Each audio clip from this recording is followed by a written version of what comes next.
Hai. Selamat datang kembali di channel Min Donghua. Di video kali ini kita akan melanjutkan cerita Donghua, Better Rock the Heaven. Gak pakai lama-lama lagi, langsung aja kita ke ceritanya. Cekidot.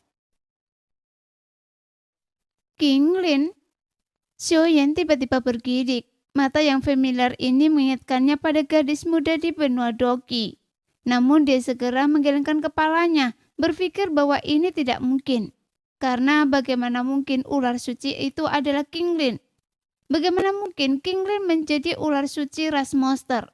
Mengapa gadis suci? Klan monster tidak berada di benua Dodi, tetapi muncul di benua Doki, di mana bahkan Dodi tidak dapat mencapai level tertinggi. Apakah semua ini dimulai dengan bencana kuno di benua Dodi? Pada saat ini, semakin Xiaoyan memikirkannya, dia semakin bingung dengan kejadian ini. Meskipun sebenarnya di benua Dodi kuno, orang-orang kuat muncul dalam jumlah besar dan semua ras telah mencapai puncaknya. Namun sebuah bencana mengubah seluruh benua Dodi menjadi tempat di mana nyawa melayang. Dan darah memenuhi udara. Sebagai salah satu dari 3 ras utama dan 3 kekuatan utama di benua Dodi, ras monster tentu saja tidak bisa menjauh darinya. Dalam pertempuran yang diikuti oleh semua Kaisar Do Bintang 9, pertempurannya begitu sengit, sehingga bahkan aturan langit dan bumi di area itu pun terganggu.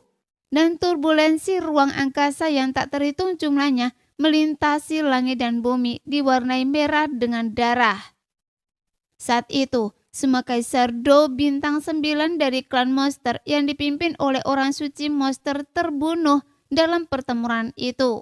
Dan gadis suci itu sendiri terlempar ke dalam turbulensi ruang angkasa. Jika itu adalah turbulensi ruang angkasa biasa, tentu saja itu tidak akan menimbulkan banyak ancaman bagi gadis suci yang memiliki kekuatan puncak Kaisar Do Bintang 9.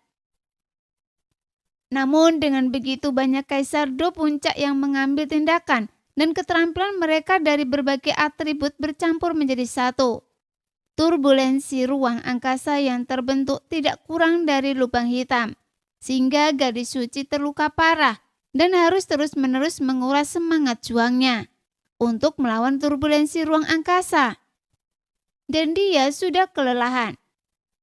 Setelah hanyut dalam turbulensi ruang angkasa selama waktu yang tidak diketahui, gadis suci itu tahu bahwa waktunya hampir habis. Dan warisan darah suci ras monster diwariskan dari satu generasi ke generasi berikutnya. Satu orang di setiap generasi, selama darah suci tidak hancur, warisan akan terus berlanjut. Jika gadis suci itu benar-benar binasa dalam pergolakan ruang angkasa, warisan darah suci kemungkinan besar akan berakhir di sana, dan ras monster akan hancur. Oleh karena itu, gadis suci menghabiskan sisa tenaganya dan nyaris merobek sehelai pun celah di angkasa. Memaksakan keluar saripati darah suci dari tubuhnya yang berubah menjadi aliran cahaya dan hanyut. Dan berharap dia bisa menjaga secerca harapan terakhir bagi klan monster. Adapun untuk menjadi gadis suci dari klan monster, seseorang mesti memenuhi 3 syarat. Pertama, seseorang mesti menjadi anggota klan monster. Kedua, seseorang mesti memiliki darah raja monster kuno. Ketiga, seseorang mesti memiliki 7 tetes darah suci sekaligus. Saat itu, esensi darah suci dari gadis suci itu melewati lapisan ruang yang saling tumpang tindih dan jatuh di benua Doki. Karena darah suci yang mengalir melalui ruang angkasa bersifat spiritual dan secara otomatis akan mencari tuannya. Akhirnya dia mendarat di tubuh King Lin. Dan King Lin awalnya memiliki keturunan garis keturunan raja klan monster kuno. Tetapi tahun-tahun yang panjang telah menyebabkan kekuatan garis keturunannya menjadi tipis dan tidak dapat diaktifkan. Namun kepemilikan 7 tetes darah suci memungkinkan King Lin untuk perlahan-lahan membangkitkan garis keturunan raja monster. Dan dia memiliki semua kondisi untuk menjadi gadis suci klan monster. Akan tetapi, di benua Doki, tanpa sumber Kaisar Qi, jika seseorang hanya mengadakan darah suci untuk memeliharanya secara perlahan, bahkan jika ia berkultivasi hingga mati.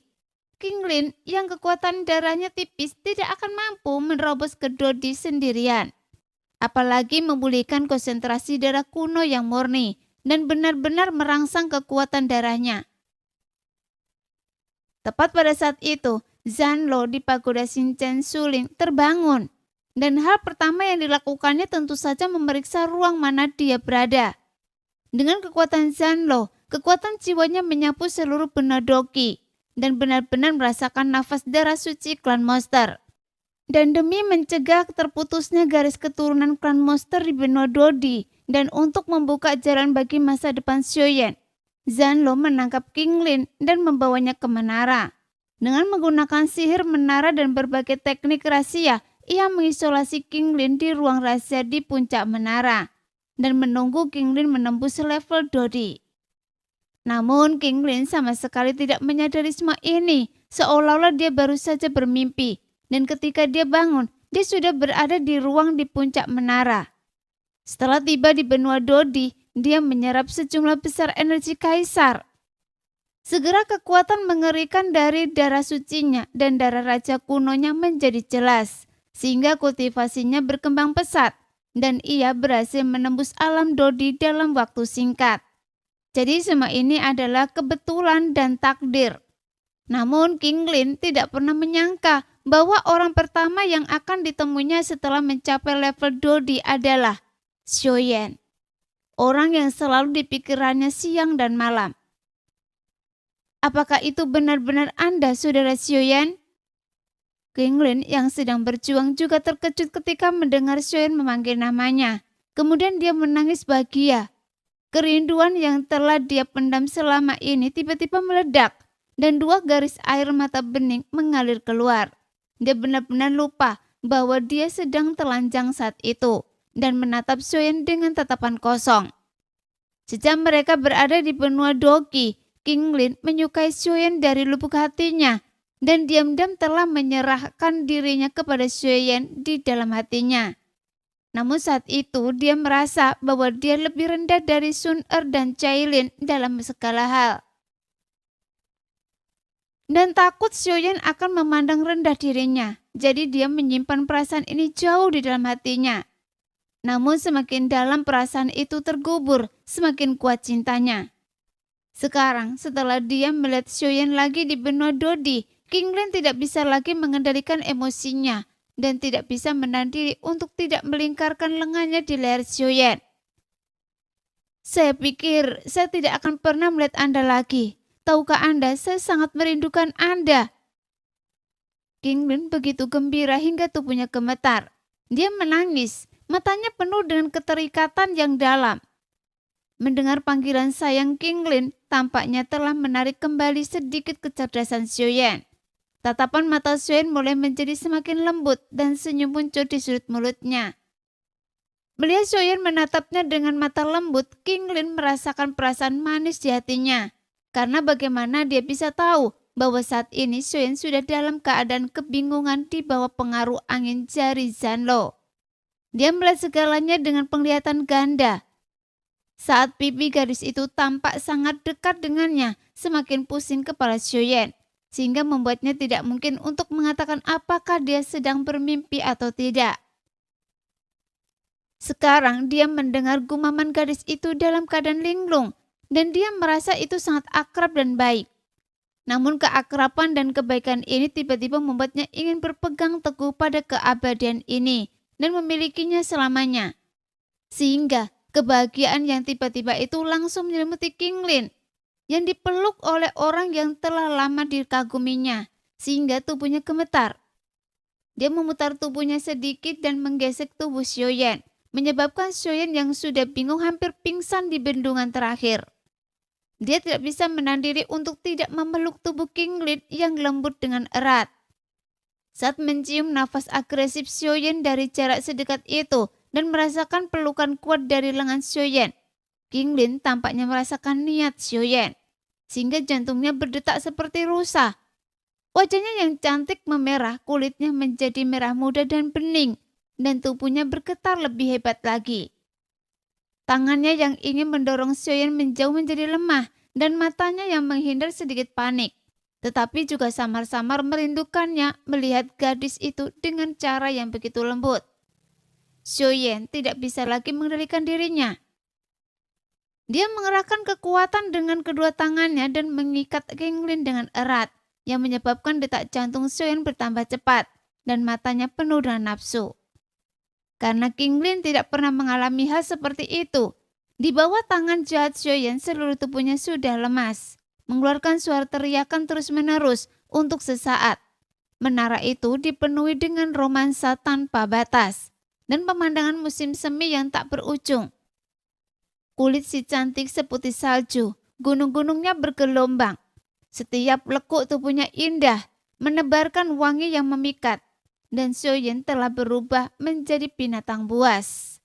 Kemudian kenyamanan yang berbeda tiba-tiba menyebar ke seluruh tubuhnya, seolah-olah dia berada di atas istana peri 9 surga, membuat jiwa dan roh Xiaoyan menjadi halus. Pada saat ini, pikiran Xiaoyan menjadi semakin kacau, seolah-olah dia sedang berjalan ke dalam gua yang gelap.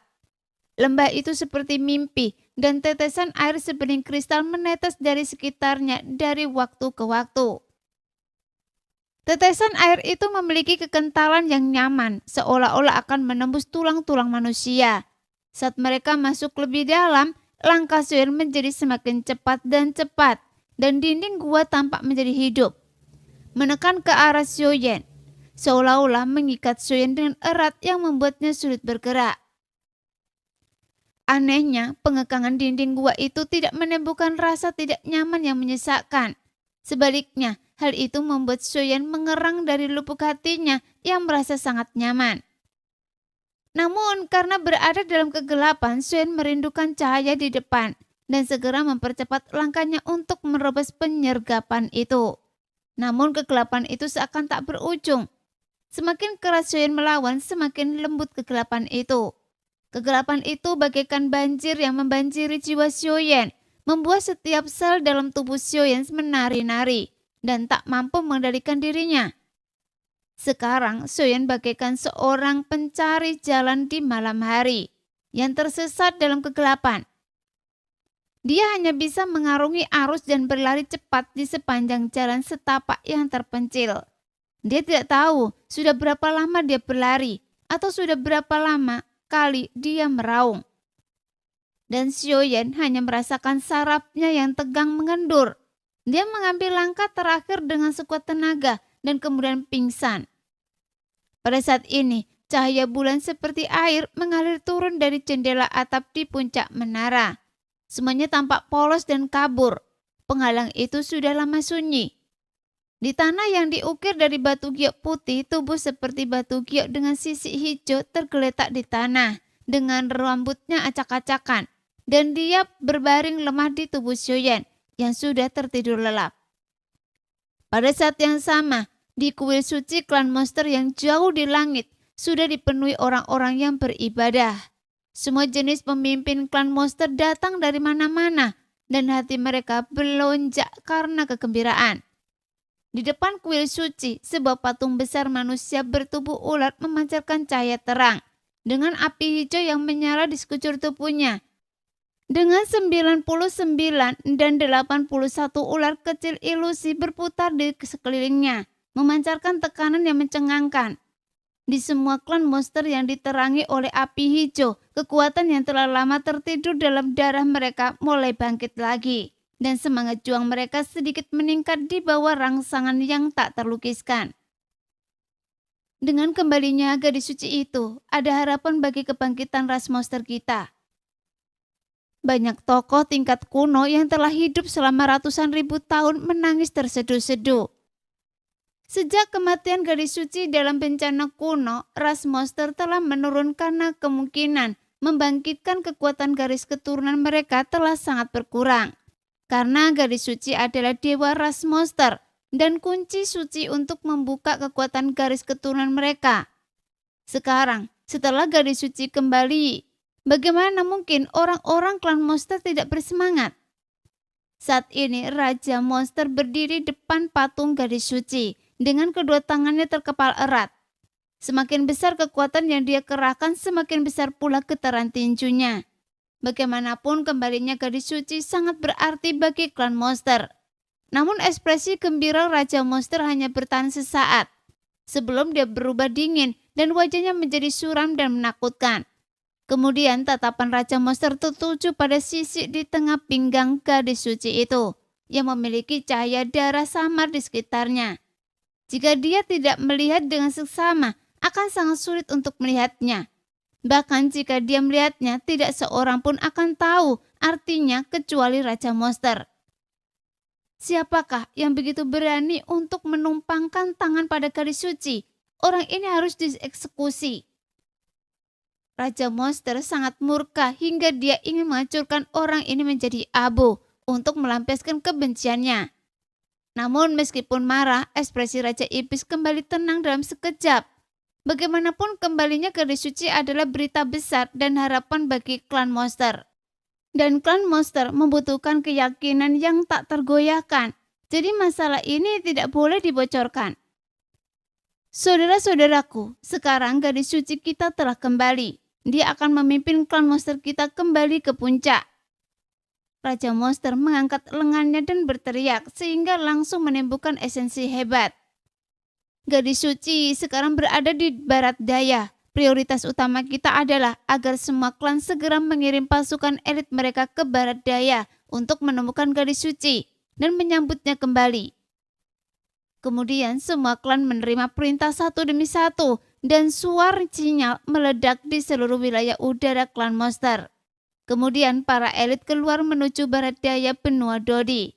Namun tindakan klan monster langsung menimbulkan kehebohan besar di benua Dodi. Klan manusia dan iblis tidak tahu apa yang ingin dilakukan klan monster, dan mereka semua maju untuk mengerahkan tenaga mereka. Jadi untuk sementara waktu, situasi di benua Dodi menjadi tegang. Sayangnya Xiaoyan yang sedang tidur nyenyak bersama King Lin, gadis suci klan monster, dan mereka sama sekali tidak menyadari semua ini. Pada saat ini, Xiaoyan perlahan membuka matanya dan mengusap lehernya yang sakit, merasa sedikit linglung. Sayang sekali, saya masih belum bisa keluar dari kegelapan. Saat terbangun dari mimpi, Xiaoyan masih merasa sedikit menyesal. Sepertinya sebelum mimpi itu saya melihat King Lin. Xiaoyan bergumam sambil berusaha keras mengingat. Tetapi ketika dia berbalik, Xiaoyan tertegun. Karena di sampingnya seorang gadis muda melingkarkan lengannya di pinggangnya. Tubuhnya yang sebening kristal, seputih giok, diselimuti cahaya redup di bawah sinar bulan yang redup. Rambutnya acak-acakan dan wajahnya secantik bunga. Dalam adegan semacam ini, pria manapun akan mengerti apa yang terjadi. Ya Tuhan, apa yang terjadi? Xiaoyan sangat terkejut hingga dia tidak bisa menahan diri untuk tidak melihat gadis yang sedang tidur itu dengan seksama. Semakin dia melihat, semakin dia terkejut. Meskipun pipinya telah kehilangan rasa pahit seperti apel hijau, bentuk yang familiar itu membuat Xiaoyan yakin bahwa itu adalah King Lin. Itu benar-benar King Lin. Ternyata itu bukan mimpi. Itu benar-benar nyata. Xiaoyan terkejut hingga kepalanya terasa akan meledak. Astaga! Dalam sekejap mata, Xiaoyan tidak lagi peduli dengan pertanyaan-pertanyaan itu. Pikirannya sekarang dipenuhi dengan pikiran tentang apakah King Lin sudah bangun pada saat itu dan bagaimana dia harus menghadapinya setelah King Lin bangun. Tepat ketika Xiaoyan sedang linglung dan pikirannya melayang, King Lin perlahan membuka matanya yang masih mengantuk. Terlihat sedikit lemah dan tak berdaya yang membuatnya semakin menggoda. Ketika dia membuka matanya dan melihat Xiaoyan, King Lin langsung terduduk karena terkejut. Saudara Xiaoyan, Anda sudah bangun. Segera Xiaoyan tersadar kembali oleh teriakan tajam King Lin. Kemudian dia berbalik dan merasa sangat malu. Namun reaksi Xiaoyan mengingatkan King Lin pada sesuatu. Dia menundukkan kepalanya dan mendapati dirinya telanjang. Wajah cantiknya langsung memerah dan dia buru-buru mengeluarkan pakaian dari cincin dan menutupi tubuhnya dengan pakaian itu. Dan kepalanya sedikit terkulai karena malu. King Lin, ini... Xiaoyan membuka mulutnya untuk menjelaskan, tetapi pada akhirnya hanya berubah menjadi desahan. Karena dia tidak tahu bagaimana dia harus menjelaskan. Bagaimanapun Xiaoyan tidak pandai berbicara, jadi dia hanya menatap Qinglin dengan bodoh. Menggosok tangannya dengan gugup. Dia membuka mulutnya beberapa kali tetapi tidak bisa mengucapkan sepatah kata pun. Dengan wajah penuh rasa malu. Mungkinkah saudara Xiaoyan tidak menyukai saya? Ketika Qinglin melihat ekspresi Xiaoyan, hatinya terasa seperti ditusuk pisau dan wajah kecilnya menjadi pucat. Sambil mendesak, mungkin karena dia benar-benar tidak tega melihat Xiaoyan terjerumus dalam rasa malu yang begitu dalam. Qinglin berjuang keras dalam hatinya untuk beberapa saat, sebelum dia menggertakkan giginya dan berkata hampir kata demi kata. Meskipun saya tidak tahu apa yang terjadi pada saudara Xiaoyan sebelumnya, saya hanya ingin memberitahu saudara Xiaoyan bahwa saya melakukannya dengan sukarela, dan saudara Xiaoyan tidak perlu merasa begitu bersalah. Saya tahu bahwa saya tidak bisa mencapai tinggi saudara Xiaoyan, dan saya sudah sangat puas dengan perawatan saudara Xiaoyan. Setelah mengucapkan kata-kata ini, Qinglin tampaknya telah menggunakan semua kekuatannya dan air mata mengalir di wajahnya. Dia takut dalam hatinya, takut kalau di dalam hati Xiaoyan dia masih gadis kecil seperti dulu, yang seperti adik perempuannya yang tidak tahu apa-apa. Qinglin. Xiaoyan melihat bahwa Qinglin tidak hanya tidak menyalahkannya sama sekali, tetapi juga menganggapnya ada di mana-mana. Dengan gadis seperti itu, apalagi yang bisa diminta seorang pria? Jadi Xiaoyan bergegas mendekat, terharu dan memeluk Qinglin erat-erat. Tanda bahwa dia sudah menerima Qinglin di dalam hatinya. Segera Qinglin menangis bahagia di pelukan Xiaoyan. Wajah mungilnya tampak begitu menyedihkan di bawah air matanya, yang membuat Xiaoyan merasa sangat kasihan padanya. Tidak. Mulai sekarang saya akan memanggil Anda King Er. Sambil memeluk Qinglin, Xiaoyan bergumam dan mengungkapkan pikiran batinnya. Mulai sekarang Anda adalah King Er saya yang sudah tumbuh dewasa, dan Anda bukan lagi gadis kecil. Mulai sekarang Anda akan menjadi wanita saya. Mendengar itu, air mata Qinglin semakin mengalir. Dia memejamkan mata dan diam-diam mencubit lengannya dengan tangannya. Karena ada rasa sakit, jadi itu berarti dia tidak sedang bermimpi. Kemudian dia berbisik. Saudara Xiaoyan, saya bermimpi menjadi wanita Anda dan saya ingin bertanya pada saudara Xiaoyan, bolehkah? Tentu saja, silakan saja bertanya. Xiaoyan tidak lagi merasa bersalah saat ini. Dia memeluk Qinglin dan membenamkan dirinya dalam kelembutan Qinglin. Saya ingin bertanya kepada saudara Xiaoyan, apakah Anda benar-benar memiliki saya di dalam hati Anda? Qinglin menoleh dan menatap Xiaoyan dengan ekspresi penuh harapan di wajahnya. Tentu saja, selalu ada. Xiaoyan menjawab dengan percaya diri. Lalu, mengapa saudara Xiaoyan terlihat sangat tidak senang tadi? Saya mengira bahwa saudara Xiaoyan tidak menyukai saya. Qinglin mencibirkan bibir kecilnya dan tampak jenaka, bagaikan seorang istri muda yang bersikap genit kepada kekasihnya. Bagaimana itu bisa terjadi? Sebelumnya saya tidak tahu apa yang terjadi, dan saya melakukan itu pada Anda dalam keadaan linglung.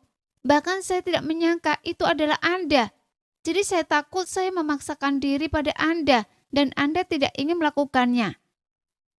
Kata Xiaoyan ragu-ragu. Jelas Xiaoyan tidak berbohong, dia memang bingung karenanya. Dia tidak pernah menyangka akan menjalin hubungan dengan seorang wanita hanya karena sebuah mimpi. Dan dia tidak pernah menyangka bahwa wanita itu adalah Qinglin. Dan dia tidak pernah menyangka bahwa Zanlo telah melakukan sesuatu padanya secara diam-diam. Setelah mendapat jawaban positif dari kekasihnya, Qinglin tersenyum seperti bunga, membenamkan wajah mungilnya di pelukan Xiaoyan. Hatinya semanis madu dan dia berkata dengan lembut. Saudara Xiaoyan masih sangat bodoh. Saya sangat bahagia di dalam hati saya. King Er, benar-benar sudah dewasa. Bagaimana Anda bisa sampai di sini? Xiaoyan bertanya sambil membelai lembut sutra Qinglin. Saya juga tidak tahu ketika saudara Xiuyan menerobos ke tingkat D. King Er tiba-tiba mendengar panggilan misterius dan kemudian saya dibawa ke menara ini. Karena menara itu sangat gelap, membuat King Er sangat takut karena tidak bisa keluar. Saat itu King Er sangat ingin saudara Xiuyan berada di sisi saya. King Er pikir bahwa selama saudara Xiuyan ada di sini, saya akan bisa keluar. Jadi King Er berlatih keras berharap dapat memecahkan segel sesegera mungkin dan pergi keluar untuk mencari saudara Xiuyan. Saudara Xiuyan, tahukah Anda bahwa King Er begitu tidak berdaya saat itu? Untungnya saya masih bisa memikirkan saudara Xiuyan. Selama saya memikirkan Anda, saya tidak takut pada apapun. Saat berbicara tentang ini, tubuh King Lin sedikit gemetar, seolah-olah pemandangan itu ada tepat di depannya. Ternyata King Lin mengikuti menara ke benua Dodi. Namun dia tidak memiliki kekuatan seorang Dodi dan tidak dapat melawan aturan langit dan bumi, sehingga dia hanya bisa terperangkap di ruang gelap di menara, berlatih sendirian dalam kesunyian dan ketakutan.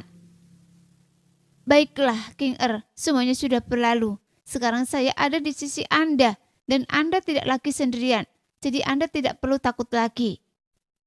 Xiuyan berbicara untuk menghiburnya, menepuk punggung King Lin dengan lembut.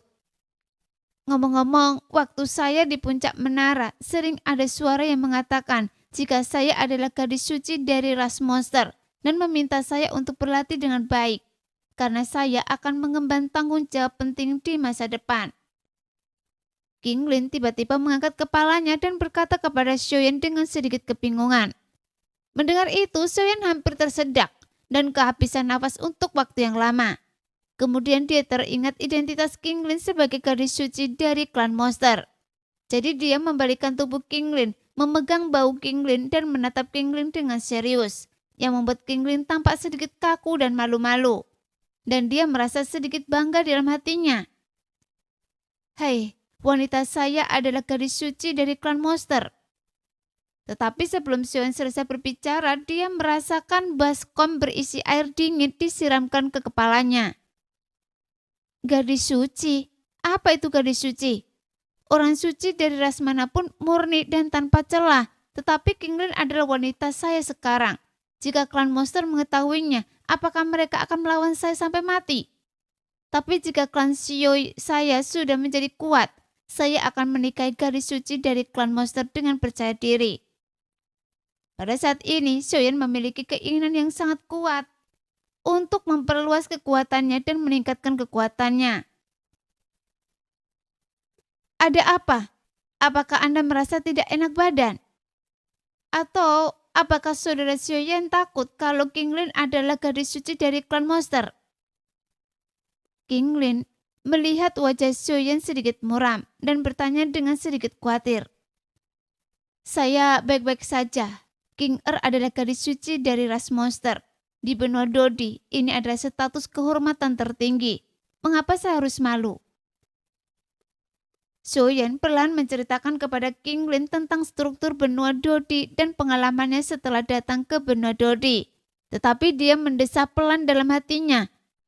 Zeni adalah putri kaisar ras manusia. King Mu'er adalah saudara perempuan kaisar ras iblis. Dan sekarang King Lin adalah gadis suci ras monster. Dia benar-benar tidak tahu apakah harus mengatakan bahwa dia beruntung atau berdosa. Selain mendesah tentang semua ini, Xiuyan juga memiliki kebingungan yang mendalam di dalam hatinya, yaitu tentang melebur garis keturunan klan monster. Sekarang setelah dia melakukan hal itu dengan gadis suci klan monster, mengapa tidak ada reaksi darah sama sekali? Tetapi jika berhubungan dengan gadis suci dari klan monster tidak memberikan efek apapun, akankah Zhanlo menghabiskan begitu banyak energi untuk membuatnya menjadi begitu misterius? Saya tidak menyangka bahwa saudara Xiuyan harus melalui banyak kesulitan setelah datang benua Dodi. Namun saudara Xiuyan luar biasa. Dalam waktu yang singkat Anda telah menjadi Dodi bintang 4 dan Anda juga cukup terkenal. King Lin mendengarkan cerita Xiuyan dengan gembira dan matanya penuh kebanggaan saat melihat Xiuyan. Itu hanya keberuntungan, jawab Xiuyan sambil tersenyum. karena merupakan hal yang wajar jika seorang pria merasa sedikit bangga saat dipuji oleh wanitanya. Saudara Xiaoyan masih sangat rendah hati. Qinglin dengan lembut membelai pipi Xiaoyan. Matanya seperti air dan nafasnya yang hangat menyentuh telinga Xiaoyan, membuatnya tiba-tiba merasa gelisah. Xiaoyan tak kuasa menahan diri untuk tidak memeluk Qinglin dengan erat. Dimanapun tangannya bersentuhan, dia merasakan kulit Qinglin yang selembut satin. Kehangatan itu meresap ke dalam hatinya dan dia tidak kuasa menahan diri untuk tidak merasa terganggu.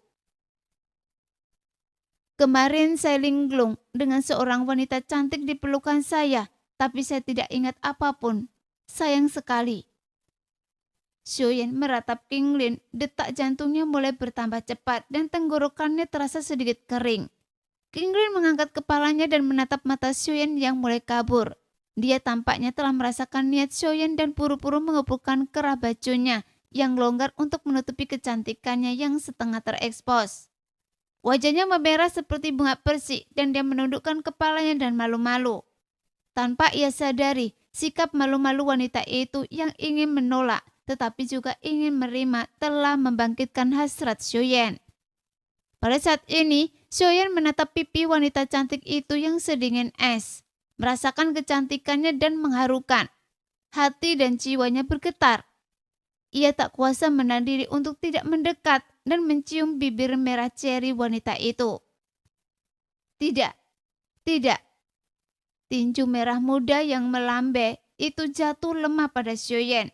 Qinglin tidak dapat berbicara lagi dan hanya erangan lembutnya yang menyemangati Xiaoyan. Saya tidak menjaga King dengan baik kemarin, jadi biarkan saya menebusnya hari ini. Xiaoyan merasa seperti terbakar, tidak bisa bernafas, bahkan tidak peduli dengan tubuhnya. Dia membuka dadanya dan pakaiannya terlepas. Kemudian dengan jentikan jarinya, dia menyingkirkan sisik hijau dari pakaiannya. Dan dengan tarikan ringan, pakaian setipis salju itu terlepas. Dia tidak tahu berapa lama waktu telah berlalu dan awan telah menghilang dan hujan telah berhenti. Setelah merapikan pakaiannya, Qinglin menempel pada Xiaoyan seperti burung kecil. Xiaoyan menatap sosok Qinglin yang cantik dengan mata yang bersemangat dan senyum bahagia di wajahnya. Ketika berbalik, dia melihat penghalang putih yang dipasang oleh Zanlo dan berpikir bahwa dia telah melakukannya dengan Qinglin 2 kali. Jadi masalah garis keturunan seharusnya sudah terpecahkan. Jadi Xiaoyan hampir berteriak keluar. Zanlo, buka penghalang itu dengan cepat. Tetapi yang terdengar adalah suara halus Zanlo. Sudah selesai, secepat ini. Bagaimana kalau saya memberi Anda 2 hari lagi? Cepat sekali. 3 kata ini hampir membuat Xiaoyan pingsan karena marah, tapi dia tidak bisa memarahi Zanlo dengan keras di depan Qinglin. Saya sudah melakukannya, bahkan sudah melakukannya 2 kali. Xiaoyan hanya bisa meraung dan keras. Jika Anda tidak membuka penghalang itu, saya akan menghancurkannya sendiri. Anda boleh menghancurkannya jika Anda mau. Lagi pula menara ini milik Anda dan bukan milik saya. Suara Zanlo terdengar perlahan dari jauh yang membuat Xiaoyan tercekik hingga tidak bisa berkata-kata. Saudara Xiaoyan, siapa Zanlo? Mendengar ada orang lain di luar dan dia sepertinya tahu tentang perselingkuhan antara dia dan saudara Xiaoyan. Qinglin langsung merasa malu dan buru-buru bertanya kepada Xiaoyan siapa Zanlo. Itulah lelaki tua berjubah putih yang Anda lihat sebelumnya dan dia adalah Zanlo. Xiaoyan menjawab dengan tidak senang. Oh, lelaki tua itu tampak abadi. Apakah dia guru Anda? Jelas Qinglin memiliki kesan samar tentang Zanlo. Apa? Dia seperti orang abadi? Bah! Dia hanya pria yang menjijikkan, kotor dan tidak tahu malu. Saat Xiaoyan memikirkan kemungkinan bahwa kebingungannya sebelumnya sepenuhnya disebabkan oleh Zanlo dan bahwa dia mungkin telah memata-matai segala hal tentangnya dari luar. Dia menjadi marah. Bagaimana Anda bisa berbicara seperti itu terhadap seorang tetua? Qinglin agak bingung dengan kemarahan Xiaoyan. Tetua? Xiaoyan menunjuk ke penghalang dan melompat. Tahukah Anda bahwa semua ini adalah... Xuyen tidak berani melanjutkan pembicaraan di tengah jalan. Jika dia menceritakan semuanya kepada King Lin, dia tidak tahu apakah King Lin akan membenci Zanlo sampai mati. Tampaknya dia telah menjadi kaki tangan Zanlo. Kalau tidak, bagaimana dia bisa begitu akrab dengan pengaturan Zanlo? Apa? King Lin tidak tahu betapa rumitnya pikiran Xuyen saat ini, dan masih dia menunggu Xuyen menyelesaikan kata-katanya. Pada saat ini, penghalang itu bergetar dan kemudian perlahan menghilang. Pada saat yang sama, sosok putih berdiri tidak jauh, menatap Xuyen dengan marah. Siapa yang baru saja Anda katakan sebagai pria yang vulgar, cabul dan tak tahu malu? Zanlo menunjuk Xuyen dengan marah dan memintanya untuk menghukumnya. Bahkan janggut abu-abunya naik turun karena marah. Bukankah begitu? Xuyen membalas dengan tajam. Dia sangat marah sehingga tidak punya tempat untuk melampiaskannya. Dia menunjuk kaput yang tersisa dari penghalang dan potongan-potongan pakaian di tanah dengan jari-jarinya. Dan dia sangat emosional. King Lin sedikit mengernyit dan mundur 2 langkah. Meskipun dia tidak tahu apa yang diperdebatkan keduanya, dia dapat melihat bahwa hubungan mereka luar biasa dan tidak ada satupun dari mereka yang memiliki niat buruk. Anak kecil, ini yang Anda maksud? Sudut mulut Zanlo melengkung ke atas. Oke, ada sesuatu yang ingin saya bicarakan dengan Anda. Jika saya tidak memasang penghalang, apakah saya harus tinggal di tempat lain? Bagaimana jika Anda mengalami kecelakaan? Jika saya tidak menggunakan trik, dengan kepribadian Anda, bisakah Anda melakukannya dengan tenang? Jika tidak, bagaimana Anda bisa memperbaiki garis keturunan Anda? Saya sudah bersusah payah pada Anda, tapi Anda malah tidak menghargainya dan malah menyalahkan saya. Kata-kata ini membuat Xuyen terdiam. Meskipun Xuyen ingin membantah, tetapi dia tidak dapat menemukan alasannya. Nah, demikianlah video hari ini. Terima kasih sudah menonton video sampai selesai. Sampai jumpa lagi di video selanjutnya. Bye-bye.